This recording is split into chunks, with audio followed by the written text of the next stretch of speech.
Okay, I think we're going to get started.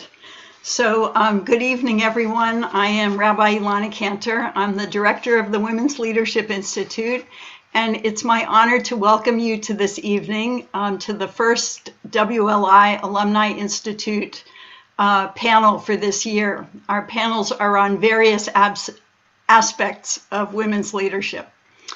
This evening's panel is entitled The Founders Club, an opportunity to learn the origin stories of two of the Phoenix Jewish community's premier service agencies. And the timing of this panel is fortuitous because all around the world this week, Jews are reading a Torah portion that dovetails perfectly with our topic for tonight. The Parsha is called Chaye Sarah, which touches on the lives of two of our matriarchs, Sarah and Rebecca, founders of the Jewish people. And tonight we'll have the opportunity to learn from two contemporary women who followed in their footsteps and founded agencies that serve the people established by our matriarchs so long ago. Just a word about the Women's Leadership Institute. We started in 2015, and our mission is to increase the presence and impact of women in Jewish communal decision-making. Each year, we engage groups of women ages 25 to 45 in a year-long program of leadership study. And each woman works with a mentor for the year and completes a community project. And tonight we have with us various members of the 6 Scottsdale cohorts, and as well as members of our very first East Valley cohort. So on behalf of all of us, I want to welcome you to this evening's panel, and I look forward to the learning that we will share tonight. Before I introduce our panelists for this evening, I am delighted to turn the screen over to two of our partners, Amy Hummel, who is the Executive Director of Gesher Disability Resources, and after her, Wendy Carrier, the Executive Director of the Minkoff Center for Jewish Genetics. They are the current leaders of the two organizations whose founding stories we'll be hearing shortly. So Amy and Wendy. Great. Thank you so much for having us. I am actually part of the alumni group. I was a mentor in cohorts 3 and 4, worked with a lot of you. It was such a great thing. At Gesher, you'll hear our origins, as they said. I do want to share what we're doing now. So today you can describe us as a group that is working in 4 main focus areas: education, residential, religious, and social. When we talk social, we have tonight our very second Gesher Get Together. It is a brand new social group that we're piloting, adults only. We're partnering with the JCC here in Scottsdale, so Martin Pear JCC. And we have 10 people here downstairs and another 8 who are online doing crafts and socializing together. It's very fun. And we've socialized in the homes. So we talk residential. We own 2 homes that you'll hear more about how they started from Becca. And they have large enough spaces so we can hold social groups there too.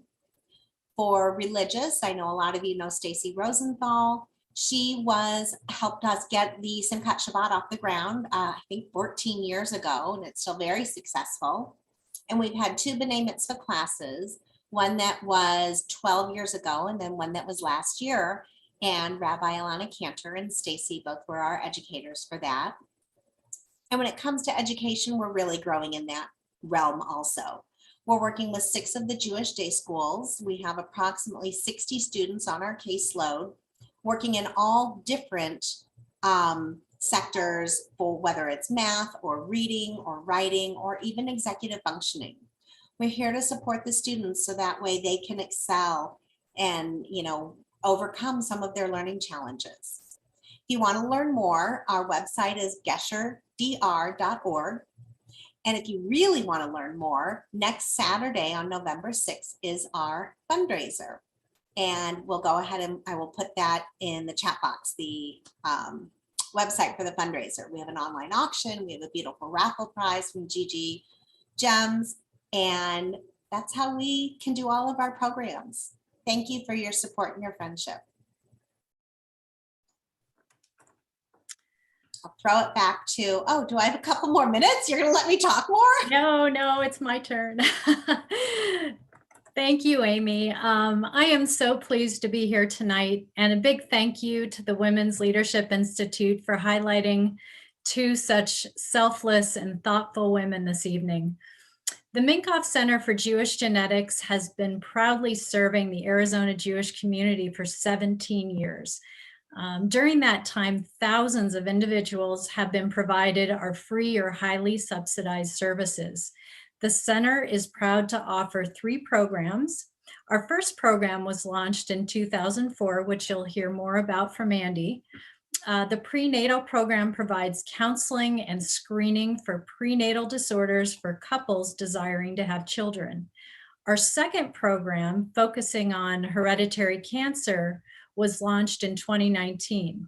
The program provides screening for the founder mutations, which are more commonly referred to as BRCA mutations. We also have a robust referral program for those that have a family history of cancer. The referral program both provides free genetic counseling and helps underwrite hereditary cancer screening for those that need it. New in early 2022, we will be rolling out a BRCA positive support network that will help pair those that are BRCA positive with others that are either also BRCA positive or are in the medical community with specialty in this area to provide support and answer questions. And I just learned this morning that one of the mentees from the current cohort has picked our center to help launch our BRCA support project. So we're very grateful for the program at Women's Leadership Institute, and we are directly benefited by your programming. All our services are on demand and may be accessed through our website, getscreenedaz.org. And just to wrap up, I look forward to hearing from both Becca and Andi tonight and learning more about the beginnings of both Gesher and Minkoff Center. Thank you so much. Thank you so much, Amy and Wendy, and thank you for your partnership. And as we, in a second, I'm going to introduce our 2 panelists for this evening and our moderator. I do want to encourage everyone to, as the presentations are going on, please feel free to drop any questions that you have in the chat. And Ryan will be collecting the questions for our Q&A period and be able to get those to our moderator. So to our guests of honor, our panelists, and our moderator tonight, Becca Hornstein. Becca grew up in Milwaukee, Wisconsin, and received both her undergraduate and graduate degrees from the University of Wisconsin. Her life and work took a bit of an unexpected turn when in 1985, she founded the Council for Jews with Special Needs in Scottsdale, Arizona, and was its executive director for 30 years. The agency was renamed Gesher Disability Resources in 2016. Becca created the first Jewish group homes in Arizona for adults living with developmental disabilities in 2001 and 2009. And as a 25-year member of the Union for Reform Judaism's Committee on Disabilities, she was the editor of their Lihiyot newsletter for 13 years, one of the first Jewish publications on disabilities in the United States. Becca was a longtime member of the International Consortium of Jewish Special Educators and served as its chair from 2006 to 2011. Inspired by what she had learned raising her son, who has autism, Becca designed and taught courses on disability-related topics in 3 Maricopa County community colleges and was a guest lecturer at Arizona State University for 25 years. She was a national consultant and speaker on disability issues and her articles were published in a variety of magazines, professional journals, books, newspapers, and newsletters. Becca retired in 2014 and now takes great pleasure in continuing the Jewish studies she had begun at Temple Chai 35 years ago, facilitating her monthly women's book discussions and staying connected to Gesher Disability Resources. And we are honored to have Becca Hornstein with us here this evening. Andi Minkoff. Andi was born in Chicago and has lived in Phoenix since age 3. She has both undergraduate and graduate degrees in political science from Arizona State University and from UCLA. Her work experience includes serving as a high school teacher in Phoenix, working at the Office of Economic Opportunity in the Great Lakes region, founder and principal in FM Equities, a real estate investment company. And additionally, Andi taught fundraising strategies in several Jewish communities around the country.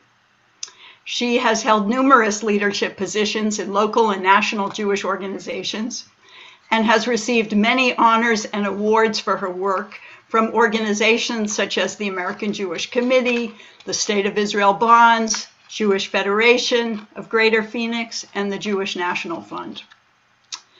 Andi and her late husband, Dr. Sherman Minkoff, had a vision of a Jewish community free from genetic diseases. In 2004, together they established the Jewish Genetic Diseases Center of Greater Phoenix. The center provides free genetic counseling and either free or highly subsidized screening for the Jewish community. Andi and Sherman helped establish a medical advisory committee of credentialed medical experts to guide and keep the organization up to date on medical advancements. Andi's husband, Dr. Sherman Minkoff of blessed memory, passed away in March of 2018, and the center was renamed the Minkoff Center for Jewish Genetics. We are fortunate that Andi is with us tonight, and we look forward to what she will share of how she and Sherman helped make their vision come true. And lastly, a word about our moderator for this evening, Jennifer Rogers. Jen was a mentee in the Women's Leadership Institute cohort number 4, where she created as her project the Kids Interfaith Experience, a project introducing Jewish, Christian, Muslim, and Sikh children to each other and to their fellow faith traditions. Given her array of volunteer jobs, one might not know that she is also a bi-coastal professional publicity and marketing consultant, having run publicity campaigns for little-known shows such as Seinfeld and Breaking Bad. We are fortunate to have this multitasking, multi-talented woman as our moderator for this evening. And without further ado, it's my pleasure to turn the program over to Jennifer Rogers, Becca Hornstein, and Andi Minkoff. Thank you so much, Rabbi.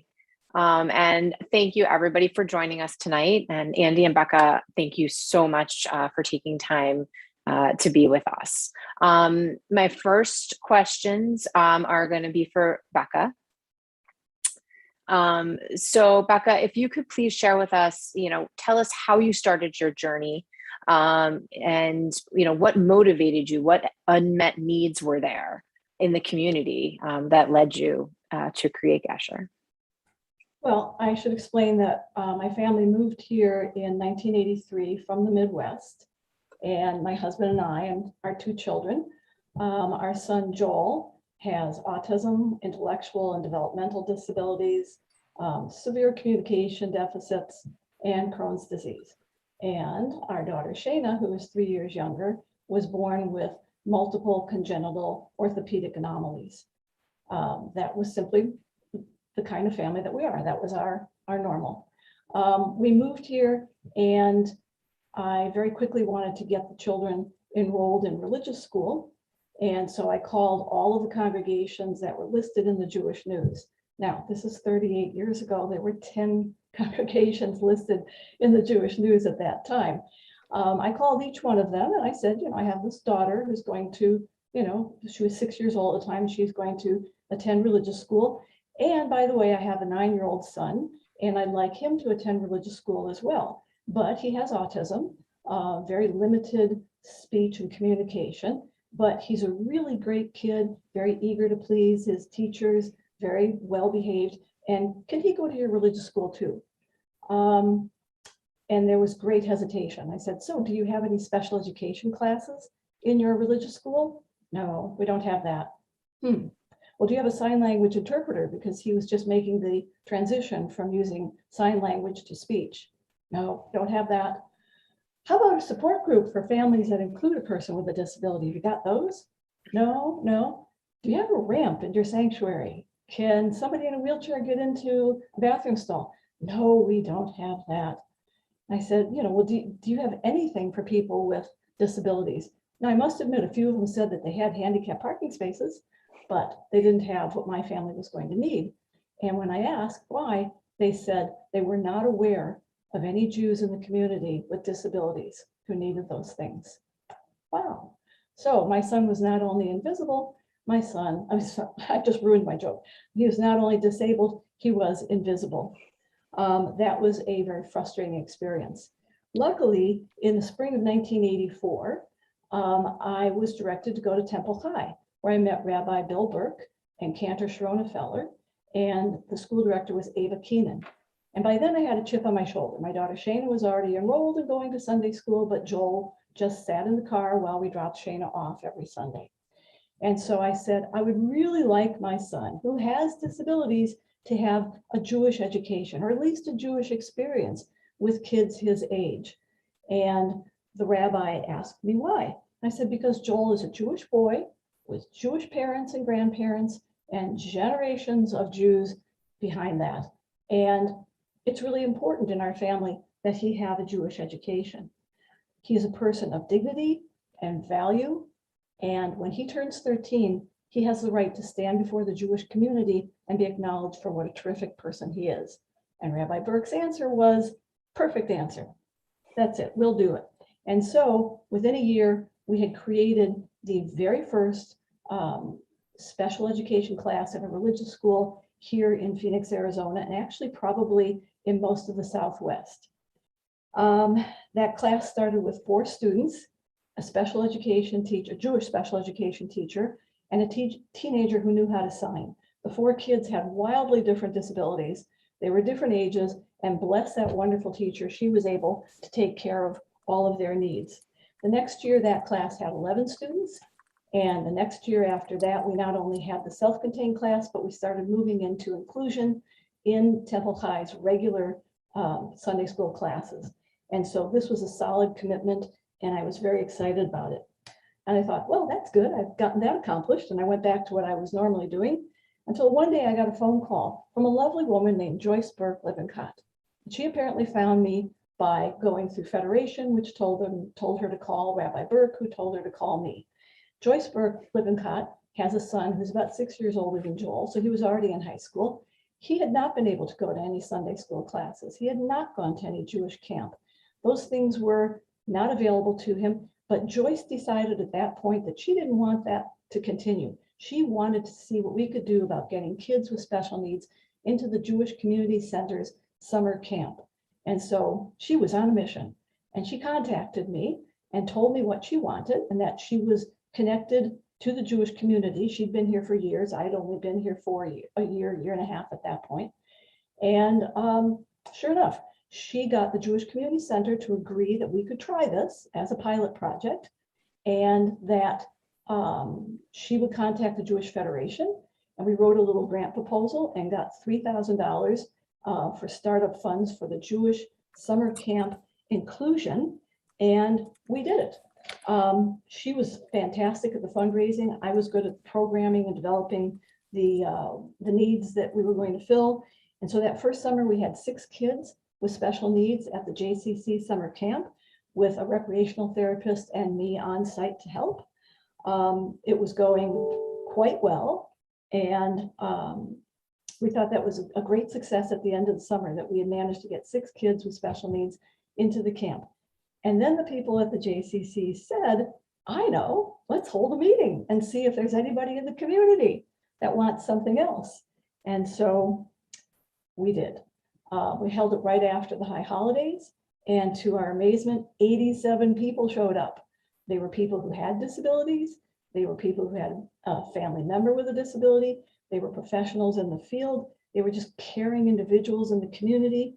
And they came to us and they said, we have been ignored. We have been excluded. We have been isolated. We have been non-people in the Jewish community. And we really want to be part of the Jewish community. And then they gave us a list. We had a chalkboard and I started writing all the things that they needed. And it was from that list that we decided something had to be done. I realized at that point that this was much bigger than I had anticipated, or even Joyce had anticipated.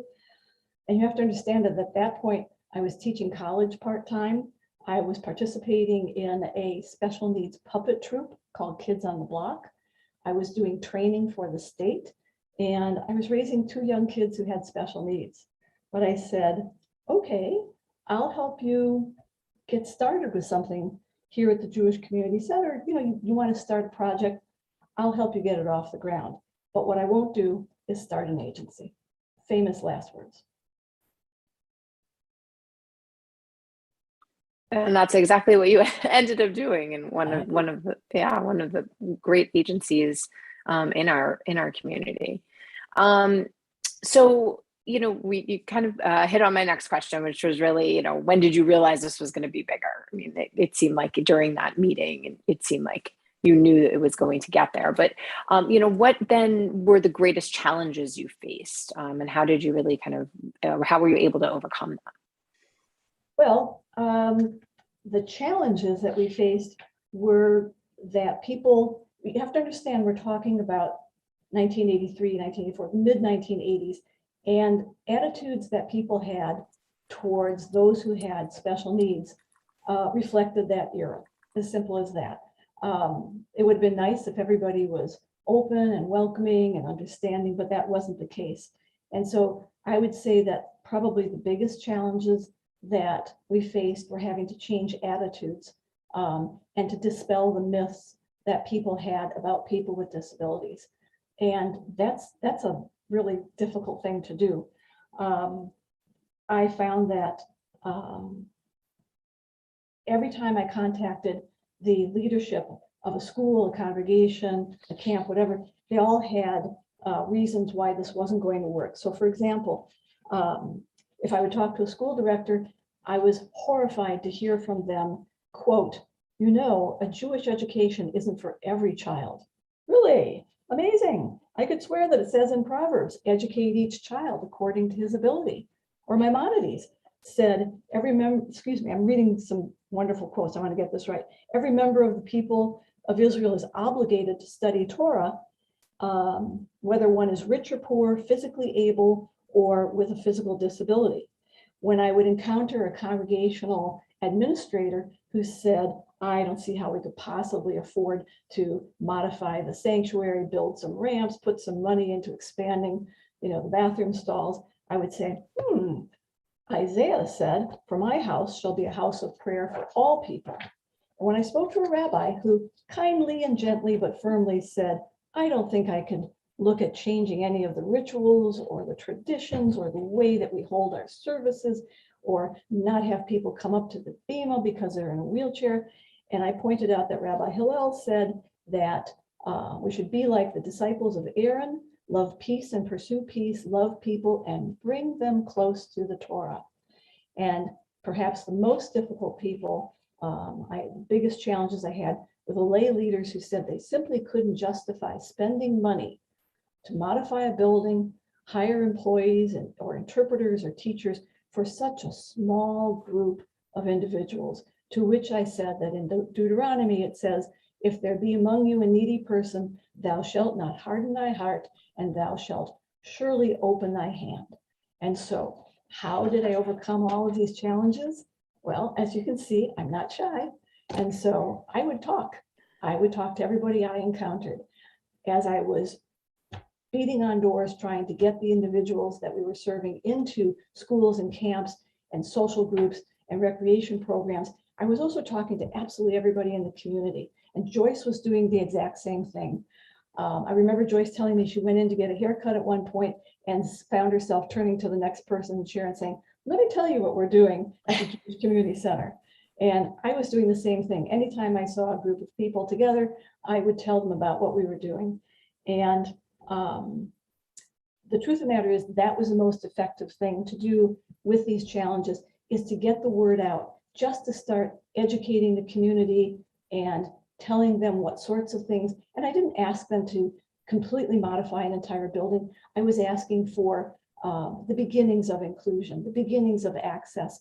And I was a teacher in this field. I had all sorts of suggestions that they could do that wasn't going to break the bank. Change happens internally. You have to change attitudes before you can change places. And I will tell you that the most effective thing was to talk to someone who has power about what needed to be done, because yes, money talks. And when I found people who were our large, generous donors in the Jewish community, and I spoke to them, and sometimes they had a grandchild with autism, or they had a nephew who was hearing impaired, or they knew somebody down the block who had special needs. When I got the people who held the purse strings to listen to me and understand what needed to be done, you'd be amazed how many phone calls I got after that. Well, and I would love to hear about, are there other projects in the country that you were able to draw from in order, to develop the program? I wish there were. I think that the people in Phoenix should be very proud that we landed up being a pioneer in this field. When I started the class at Temple High, I called the Reform Movement's national office, told them that what I wanted to do, and said, could you refer me to some other communities that are already doing this? And the answer was, well, we don't keep those kinds of records. So if you start something, can we use you as a model? And in fact, Temple High did become the model for the Reform Movement religious school classes. When I wanted to find somebody that was working in camps, and I called the JCCA, they could give me the names of 1 or 2 communities that had a little program here, a little program there, but nobody was keeping any kind of record. And so there was no way to refer me to somebody else. And that was something I will say that eventually our agency, at that time, the Council for Jews with Special Needs, created the first international resource directory of all programs and services that evolved for people with disabilities in the Jewish community. I will say that the Orthodox movement had the most effort put forth to help children with disabilities. They had some wonderful programs that came not from individual communities, but from the OU to help children who had learning disabilities. As far as developing new curriculum and materials so that religious school could be taught in a way that was appropriate for these children and their learning challenges, we found that there wasn't anything much going on. And so my friends and I created the Consortium of Jewish Special Educators, which was an international program. And it was our group that was creating a Jewish IEP or materials on how to present Hebrew to a child who had learning disabilities. I'm very proud of being part of that group. And I guess the last thing I would share is that when I was looking to start the first Jewish group home, then I contacted the 3 communities in the United States and Canada that had existing Jewish group home programs. That was in Toronto and Detroit and Rockville, Maryland.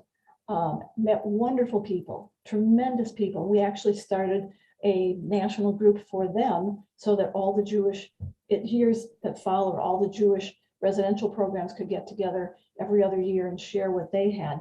My problem was that they had enormous agencies with 20, 30 apartments and homes, and I just wanted to start one.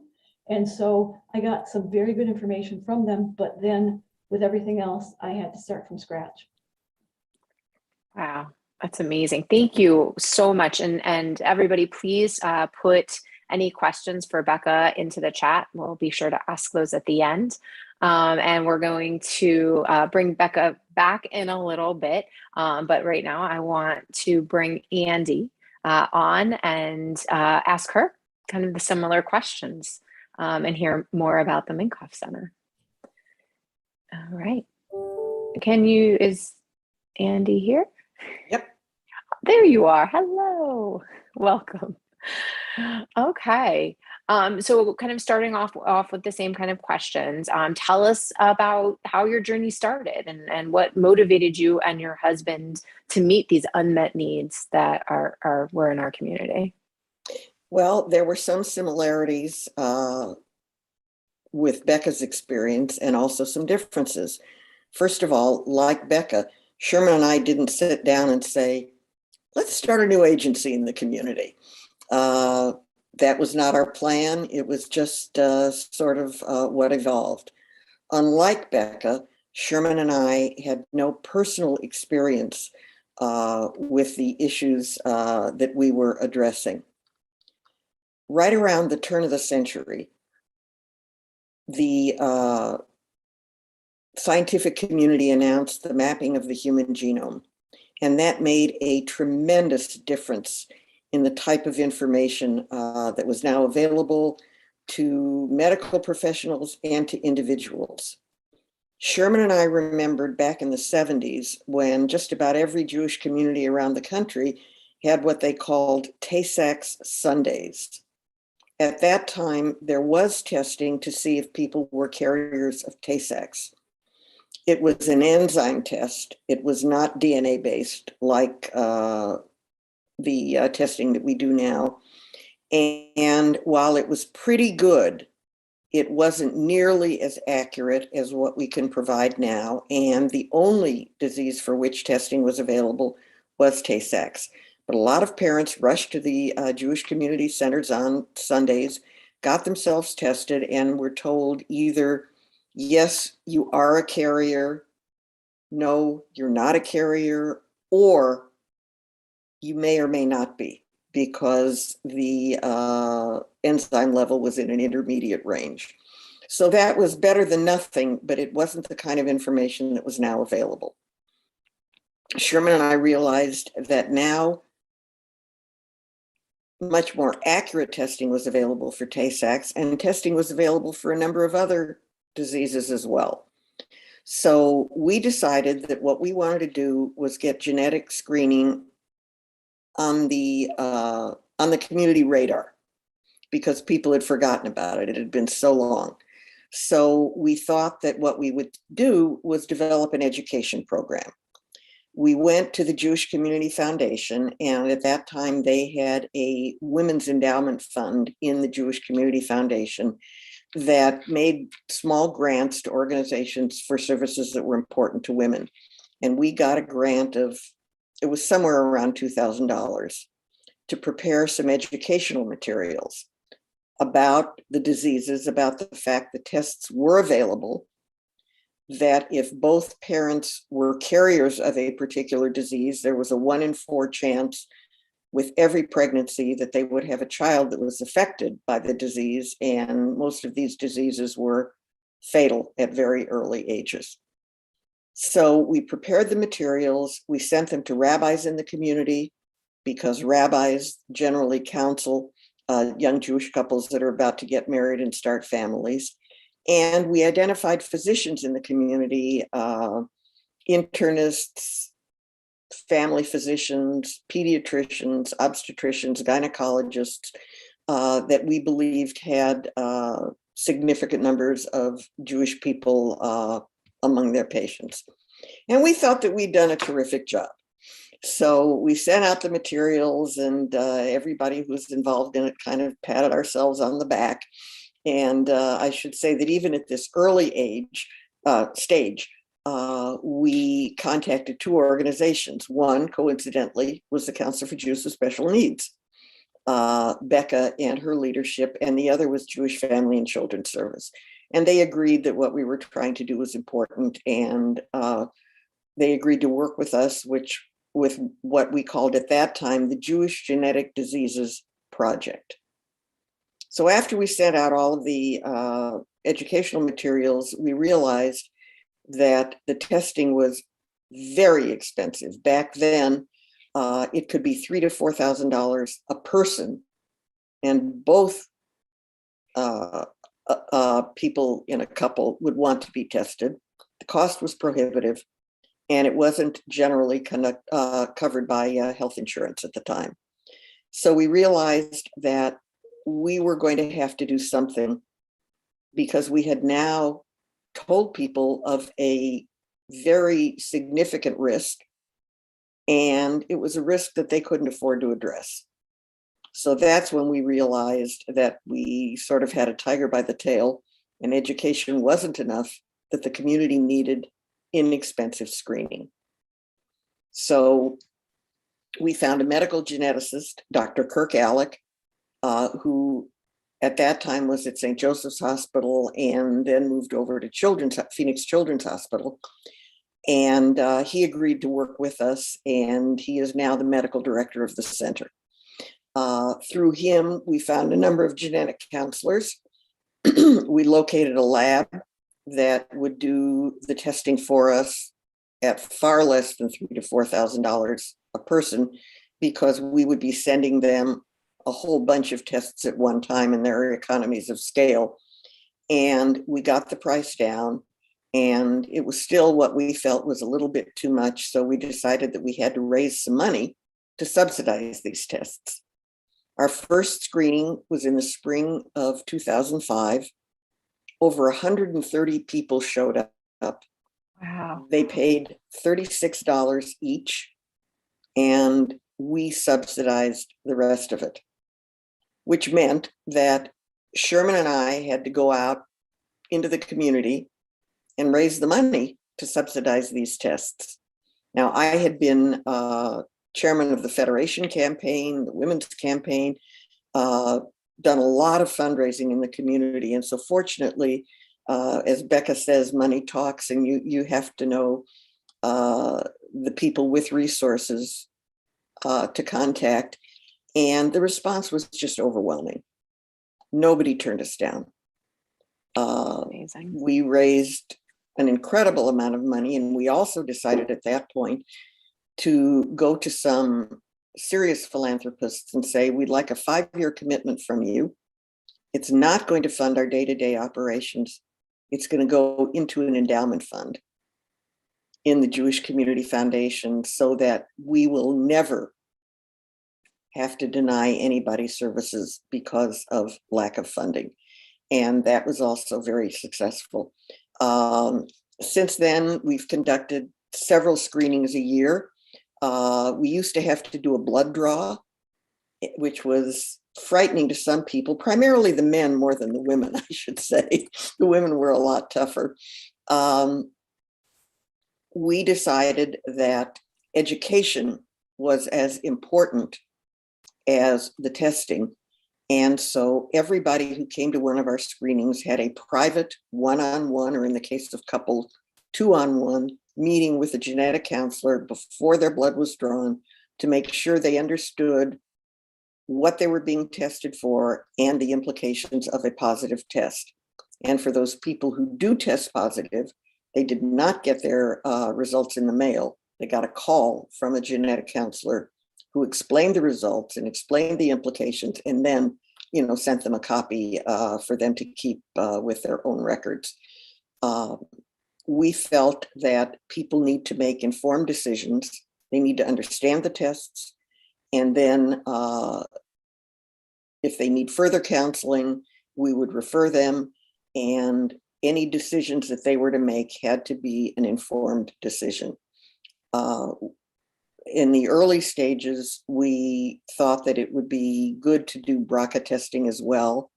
It's a totally different test because the BRCA gene is dominant. And if you are a BRCA carrier, it has implications for your own health. So unfortunately, we were not able to conquer the logistics while Sherman was alive. But once the center added that, I knew that they had made his ultimate dream come true, and it really made me feel wonderful. Well, that is wonderful. So kind of give us a little background of when you realized this project was going to be bigger than you originally thought. You both talked about how this started as a project, and when did it, that it was going to become an agency? as soon as we realized the cost of testing and that education wasn't enough and that we had to provide testing for the community, we realized that we had to become an agency in the community. In the early years, Jewish Family Service was our fiscal agent. We weren't a 501c3 corporation. We weren't a registered nonprofit. And if people wanted to donate, they couldn't donate to us and take a charitable deduction. So Jewish Family Service generously agreed to take the donations, manage them, pay our bills, et cetera. But that was just a temporary situation. We realized that we had to incorporate if we were going to continue to do this long term. So we did in 2006. We became a separate agency. People could now deal with us directly with their charitable contributions. We ran the whole thing from the desk in my kitchen. The telephone for the center rang there. All of the files and everything were there. Sherman handled all of the medical aspects of it, dealt with the medical director and the genetic counselors, and I ran the office until we got big enough and far enough along that we were able to hire an executive director, and I could turn the files over to her. And the Federation provided us office space, so we no longer had to run it out of my kitchen. And we were off and running, and we're still off and running. Well, and talk a little bit about some of the greatest challenges. What was kind of, how did you overcome them? Well, probably the biggest challenge was that we were dealing with medical issues. We were drawing blood. We were having genetic counselors interpret the results. And so when we went to other organizations and asked them to partner with us, a lot of them were terrified. They didn't want to touch it. We got good insurance to cover anything that happened. Fortunately, we haven't had to use it. But we have it just in case. The medical liability issues made a lot of people very, very nervous. The other main issue was getting the word out, because a lot of people had no idea about these diseases, about how dangerous they were, about the prevalence of them if both parents were carriers. And so we talked to anybody who would have us. We went to Hadassah groups. We went to sisterhoods. We spoke at Shabbat services, at congregations. And we look around and we're talking to people who are grandparents in many cases. And we initially thought, oh my gosh, we're wasting our time because we're not talking to the people who need to be tested. But part of what you fill out when you register for screening is a questionnaire. And one of the questions is, how did you hear about us? And we found out that many of the people put down, my mother told me, my grandmother told me, my aunt, my neighbor. And so we were talking to the right people, because we were talking to people who became our ambassadors. And that's why we had 130 some people at our first screening. Right. It's all about the word of mouth, getting it out there. So what other projects in the country were you able to draw from? And what was the, we talked a little about the community support, but where else did you kind of draw support from? Well, there weren't many of them. At the time that we began, the only testing that we knew of was in Chicago, Philadelphia, Boston, and New York City. How is Phoenix different from these communities? We don't have the size and the organization of a Jewish community. These are older, established Jewish communities.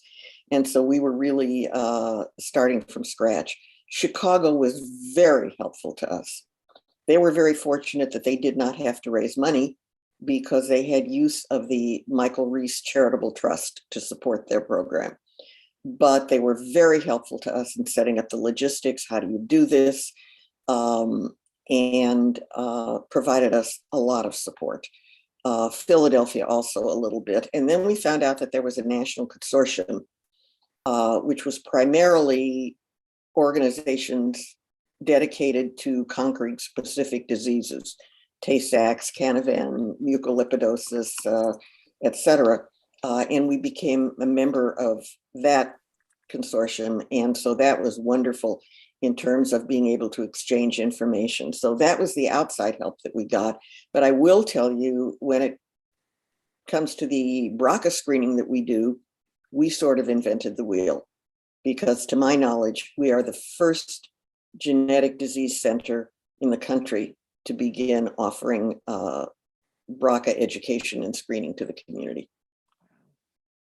Really huge accomplishment, and I think everyone on this call can really thank you, for making that happen. I think at this point, actually, let me just ask you. Let's bring in Becca again, and I'm going to remind everyone do please put your questions into the chat. So we're going to have just kind of a conversation between the three of us. And I'd love to start off with, you alluded to earlier, Andi, working a bit with Gesher, but can you kind of talk to us a bit about how your two organizations overlap? And is that still happening now? Well, they don't overlap in that Gesher is going to be providing services right to these people, because they generally don't live long enough, unfortunately. But we couldn't have done it without Gesher. First of all, Sherman and I had never started an agency before. And Becca was an experienced executive director. She understood what we were doing. Her heart is bigger than she is, because she's not really very big. And she could not have been more supportive. This actually started out when Sherman and I were interested. We invited Becca to come to our Havara and speak to us. And that was the beginning of a beautiful friendship. Becca helped us understand how to organize, helped us understand how to publicize events. She had the experience that we didn't, and that we now do because of her. Thank you. And then Becca, part of a Women's Leadership Institute cohort groups is for the mentees to either start or be part of a community project. What advice do you have for these women who are thinking about starting their own project? Well, I know this will come as a surprise to all of you, but I'm a list maker. I mean, you would never guess that, would you? And so I knew that this question was coming, and I've actually created a list. If you, after hearing this, in spite of what we've shared with you, decide that you want to take on the challenge of starting a project, then here's my list of things you should consider doing. First of all, ask yourself the question, do you have a clearly articulated goal in mind? You can't go into this with a sort of, I know, let's put on a play in the barn. You really do have to better understand what it is you want to accomplish and what the steps might be to get there. Have you done your research to find out if there are models to guide your steps? There may not have been much to help Andi and me, but it's a different world, it's decades later, and you should look for everything. And it doesn't have to be in the Jewish community. Look for anything in the general community. Do you know how to find the funds to support your effort? Yes, you need money. You cannot do this without money. Next question is, do you have time to invest in creating something from scratch? Andi and I are here to tell you, it's a lot of work. It's a lot of hours. It's a lot of brain power. Do you have? And it's a lot of satisfaction. It is indeed. I agree. Next is, do you have your family's support to be less available to them as you pursue this project? It took a lot of time. And at the time I was doing this, I had young kids, but I will tell you, my daughter got involved with everything we were doing, and she helped out at the Sunday school and at the camp, and she ran the sibling support group. So, how does your family feel about what you're doing? Do you have the energy to keep pushing and pushing to be heard and acknowledged, especially when there is pushback? And I will tell you, if you're taking on something that hasn't existed before, you can anticipate there's going to be some pushback. There's a reason why it doesn't currently exist. And finally, Do you know how to find the people who will share your passion and help you move this forward? And once you find them, do you know how to delegate? Oh, that is so helpful as someone who through the WLI group started a little organization that really resonates with me a lot. And we've had some really amazing questions coming in. So I'm going to ask you both this question because I think it's really amazing, great question. Were there moments when you were really discouraged, and how did you overcome them? So Andi, why don't you start? Okay, well, actually, we never really got discouraged, honestly. Oh, that's nice. If you knew Sherman, you'd know why, because he was one of the most positive people ever. We just wouldn't be deterred. Now, the list that Becca read can be pretty daunting, but when you get into it, it's not really that daunting. You do things one at a time. You don't do everything all at once. And that's what we would do. If something came up that was a challenge, we might put some other things aside and focus on that. You don't have to do everything all at once. We had a lot of pushback from Federation concerned about liability. We overcame that. We explained to them that we were going to be separate, that we were going to be independent, and that they would not be responsible if the unforeseen happened. When things came up, we just dealt with them like you do with everything else in your life. What do you do if the refrigerator goes out? You figure out a way to take care of it. And that's what we did. It just became part of our life. And when a problem came up, now I was very fortunate that I was doing it with my husband. So asking my family if it was okay was not an issue because we were doing it together. And we could bounce things off of each other. And Becca, I imagine when you got Joyce involved, you had the same reaction. It's tough to do this by yourself. You need a support group. So I will join you in saying that you can't do this alone. Bless Joyce Burke-Lippincott. She was here in town before me. She had all these contacts in the community that I hadn't lived here long enough to have. She was willing to take on the challenge of asking for money, which was not my favorite thing to do. And we could talk constantly about, well, what are we doing with this project over here? And who do we think we need to talk to move something else along? And I actually would like to give a big shout out to the sorts of people in this community who, even if I would start to get discouraged, there were always people there once they understood the value of what the Council for Jews with Special Needs then became Gesher, what we were doing. Jewish Federation and Jewish Community Center were willing to take this job on when nobody else wanted children with disabilities in their schools or their camps or their social groups or anywhere. So, special praise for the Jewish Federation, which continues to be a strategic partner of Gesher. And Jewish Community Center continues to work with us for their summer camp. You just heard Amy talking about tonight's program that was at the JCC for the adults, including my son Joel. But let's also give a big shout out to the Jewish News, which always publicized the wonderful things that we had planned. And we needed to find a way to get the word out in the Jewish community. And we couldn't go talk to grandmas. Well, we did talk to grandmas actually, but we needed to just get the word out across the board because we had to undo all the anger and frustration of people who had been rejected and say, please give us another chance. Please come back to the Jewish community. We really want to do what we can to effectively include you. There were a few rabbis and school directors, even in the beginning, that helped us. And thank goodness for that, because then they went back to their colleagues and they spread the word. And fabulous people on our board of directors. I'm sure that Andi's going to say the same thing, that when you get a board of directors that's behind you 100%, you can move mountains. It's very true.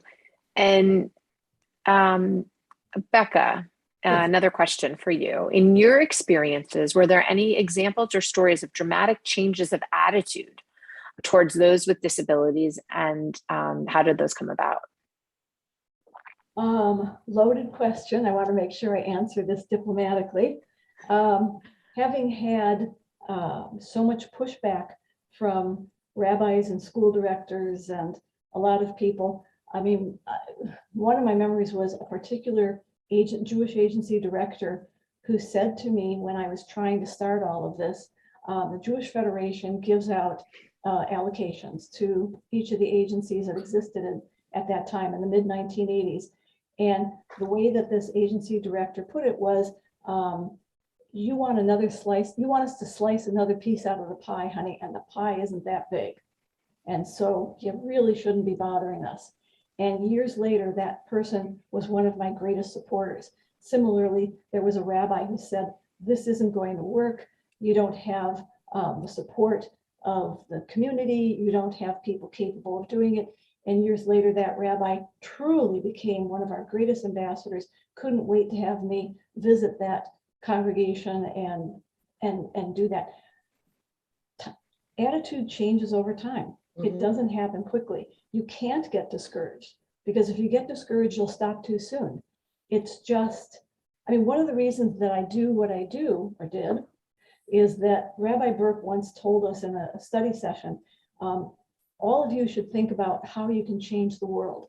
You can't change the world 100%. You can't change the world 50%. But you know what? If you could make a little 3% change, this would be good. So that was what I was aiming for. I hope I've accomplished a 3% change. I think so. I think through perseverance, you both have made some major changes in our community. And another question for both of you, and Andi, I'll have you answer first.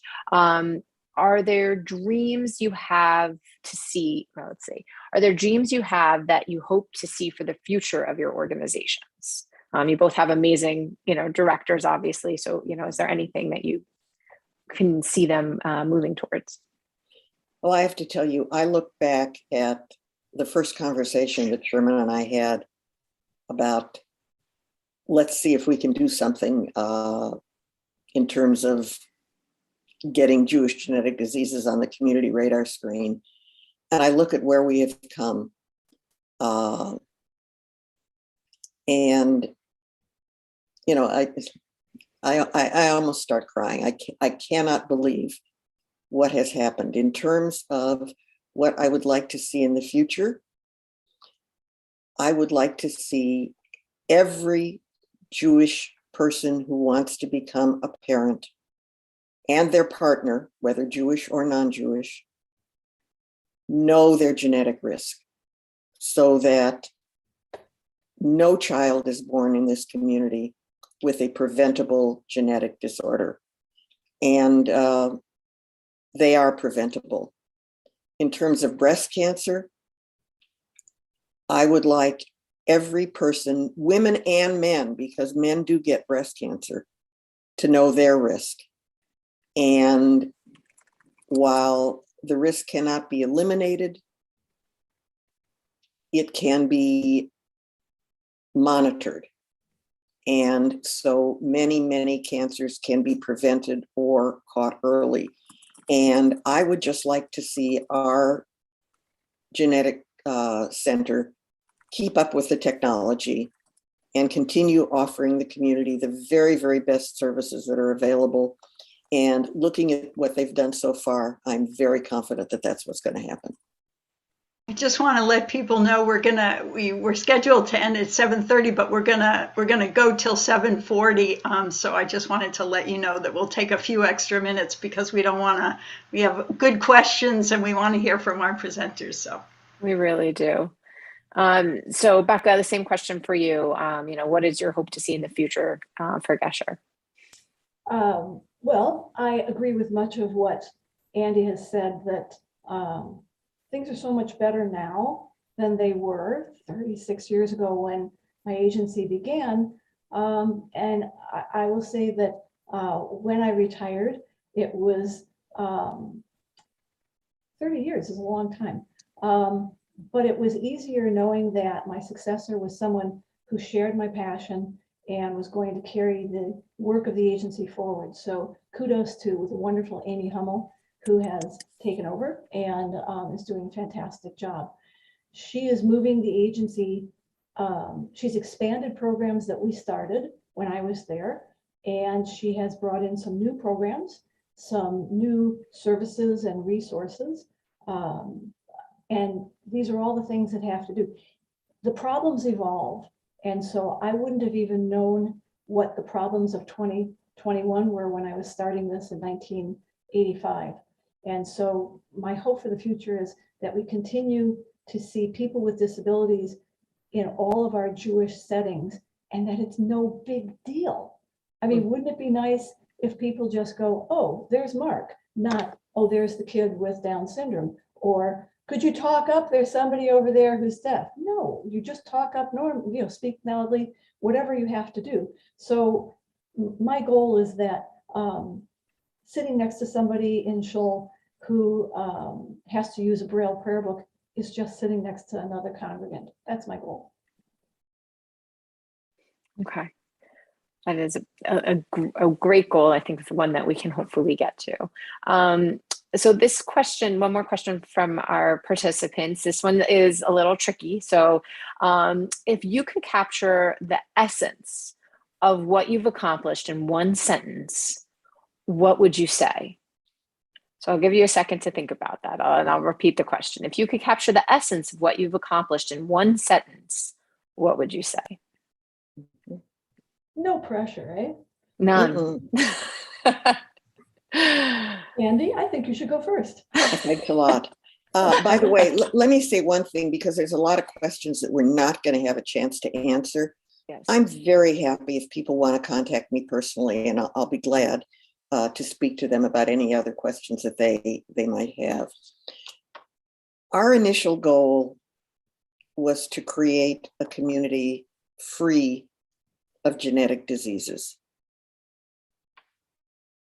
I'm not sure that we will ever achieve that goal 100%. But my dream is that as time goes on, we will get closer and closer and closer to achieving that goal. You want me to Here.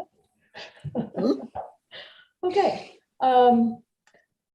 I would say the essence of what this agency is and what I hope for it. All of us are on a path to seek shalom, and one of the roots of the word shalom is wholeness. It's the meaning for wholeness. We can't be a whole and complete community until we look around at every single Jewish child and adult, see what is required for them to have a meaningful participation in our schools, in our congregations, in our camps, in our social groups. We can't be whole until we make the accommodations that are necessary for all of them to be included, and included in a way that is loving and valuable. And like Andy, anybody that wants me, I see all these wonderful questions about serving Jews with disabilities. Yes. I would encourage you to contact Gesher and to speak to Amy and her wonderful staff. And if you want to speak specifically to me, let Amy know and we can find a way to speak. Well, thank you, ladies, so much. And thank you to everybody for all of the amazing questions. I'm sorry we couldn't get to them all, but I will hand it over to our fabulous leader. Thank you all so very much. I just have one or two concluding remarks. I had mentioned earlier that our parsha is called Chaye Sarah, the life of Sarah, and that this refers to a founding mother of the Jewish people, Abraham's wife Sarah. And the fact that a parsha's name refers to the life of a single woman makes great sense after we heard tonight's panelists. We've all heard proof positive in the stories of our panelists of how it's possible for a single woman to change the world. A woman with vision and determination and commitment changed the course of history in ancient times, and 2 individual women with vision and determination and commitment changed the course of history for this Jewish community, not to mention the hundreds or thousands of individual lives impacted by their work. And I think their stories remind us that it's possible for our young Jewish women, some of whom are on this call tonight and others who will watch it afterwards, to tackle the challenges of today, knowing that they stand on the shoulders of the incredible women who came before them. So I want to thank our panelists so much. I want to thank our moderator and the executive directors of Gesher and the Minkoff Center, and our tech wizard, Ryan Cheevers Brown, and behind the scenes, the guiding hand of our panels, Ellen Widoff. And from myself and from all of us here at the Women's Leadership Institute and our partner organizations, we thank you for being with us, and we wish everyone a good night.